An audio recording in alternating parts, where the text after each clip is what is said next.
Bonjour, c'est PPC. Je suis ravi de vous annoncer la sortie de mon nouvel ouvrage. Ça s'appelle « Réinventer votre entreprise à l'ère de l'IA ». Je suis très content parce qu'il est préfacé par un grand monsieur, Serge Papin, l'ancien président directeur général du groupe Système U. Pour commander cet ouvrage, il vous suffit juste de regarder dans les notes de cet épisode. Pour vous donner une idée de ce qu'il y a dans cet ouvrage, je l'ai tout simplement donné à l'IA de Gemini et j'ai demandé aux deux protagonistes de réaliser un épisode de podcast. Bonne écoute à vous. Connected Mate. L'intelligence artificielle, c'est plus juste un concept lointain. Elle est là, elle transforme déjà les entreprises et elle agit un peu comme un révélateur, parfois assez brutalement d'ailleurs. C'est exactement ça. Et c'est le point de départ de l'ouvrage « Réinventer votre entreprise à l'ère de l'IA » de PPC. Il montre très bien comment l'IA, en fait, elle ne fait pas que moderniser. Non, elle met à nu les fonctionnements réels, les bons comme les moins bons. D'accord.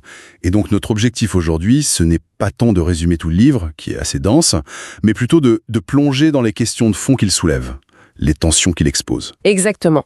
Identifier les défis cruciaux, les vraies interrogations. Pour les réponses, les méthodes concrètes, là, faut se référer à l'ouvrage lui-même. Alors commençons peut-être par cette idée de l'IA comme miroir de l'entreprise. Oui, le livre utilise une expression assez forte, le stress test silencieux.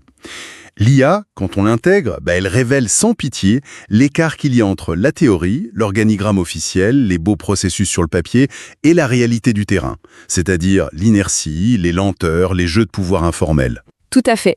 L'inertie, les circuits parallèles, les décisions qui n'en sont pas. Et le truc, c'est qu'avec l'IA, on ne peut plus faire semblant de ne pas voir. Soit l'IA bute dessus, soit elle les amplifie. Et là, ça coince. C'est intéressant ça, l'IA qui force à regarder ce qu'on préférait peut-être ignorer. Le livre dit donc qu'il faut absolument affronter ces vérités un peu inconfortables, nos zones mortes, nos processus pour la forme. Absolument. C'est même une condition pour avancer. Et d'ailleurs, l'ouvrage propose des pistes pour gagner cette lucidité, même si c'est pas toujours agréable. Par exemple, analyser sans phare les échecs passés. Ah oui, avec une question assez directe du genre où est-ce que votre boîte a merdé la dernière fois? C'est cash, mais l'idée c'est de repartir du réel, quoi. Très clair. Passons peut-être au deuxième point, le leadership. Le modèle traditionnel, très vertical, il semble un peu secoué par tout ça, non? Ah oui, carrément.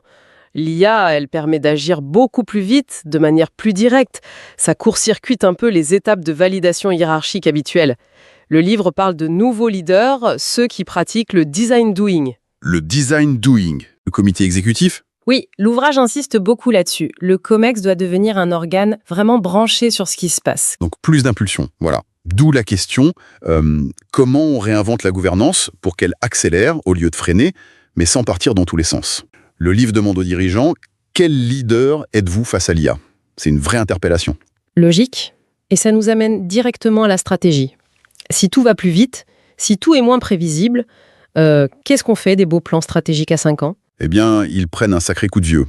Le livre défend l'idée d'une stratégie beaucoup plus vivante, distribuée aussi dans l'entreprise, qui s'ajuste en permanence. Par des micro-sauts, c'est-à-dire des expérimentations rapides, à petite échelle, pour tester et apprendre. Dans ce contexte, la vitesse d'adaptation devient une forme de protection. Le livre parle même d'antifragilité. L'antifragilité, c'est l'idée de se renforcer grâce au chaos, c'est ça? Exactement. Ne pas seulement résister à l'instabilité, mais l'utiliser pour devenir meilleur, plus robuste, apprendre des turbulences en quelque sorte. Donc, naviguer dans l'incertitude devient la compétence clé. Mais comment on trouve l'équilibre entre cette agilité indispensable et un minimum de contrôle pour garder une direction? C'est complexe. C'est toute la tension stratégique, oui. Le livre ne prétend pas avoir la recette miracle, mais il donne des outils pour s'évaluer, des sortes de scores de réalité ou de scores antifragiles. Pour aider les entreprises à voir où elles en sont sur cette capacité d'adaptation. Voilà, pour mesurer où elles en sont et identifier les leviers d'action. Ces outils sont bien sûr détaillés dans le livre. Et l'humain dans tout ça, quelle est sa place? Elle est cruciale, mais elle change. L'IA automatise beaucoup de choses, oui, mais le livre insiste sur le fait que les compétences vraiment humaines, le jugement, l'arbitrage éthique, le courage, l'intuition, donner du sens, tout ça devient encore plus important. Donc il faut apprendre à se concentrer sur autre chose, à déléguer certaines tâches à l'IA. C'est ça. L'auteur appelle ça l'élégance du retrait. Savoir lâcher prise sur ce que l'IA fait mieux au plus vite pour mettre notre énergie là où on est irremplaçable. Comme le jugement, l'éthique, oui, ou même la capacité à prendre du recul. Le livre parle de solitude active.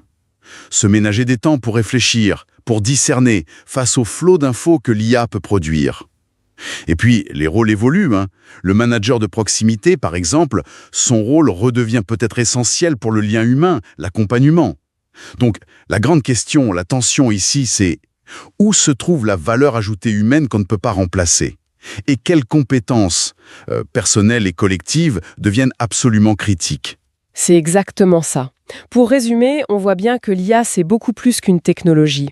C'est un catalyseur puissant qui oblige chaque entreprise à se poser des questions fondamentales sur sa raison d'être, son leadership, son avenir. Et notre discussion, là, n'a fait qu'effleurer ces questions, ces tensions profondes que Réinventer votre entreprise à l'ère de l'IA explore vraiment en détail. Pour ceux qui cherchent les pistes de réponse, les méthodes, les protocoles d'action, les exercices proposés par PPC, c'est vraiment dans l'ouvrage qu'il faut aller chercher. Absolument. Et peut-être pour finir, une dernière question un peu dans l'esprit du livre, si la question la plus importante que pose l'IA n'était pas comment on l'intègre, mais plutôt quelles sont les vieilles habitudes, les processus inutiles, les fictions rassurantes qu'on est enfin prêt à abandonner maintenant que l'IA ne nous laisse plus d'endroit où nous cacher. Voilà une excellente réflexion pour continuer à penser après notre échange. Pour commander cet ouvrage, il vous suffit juste de regarder dans les notes de cet épisode. Vous y trouverez le lien pour le télécharger. Merci d'avoir écouté jusqu'ici. À très bientôt. Ciao, ciao, ciao. Connected Mate.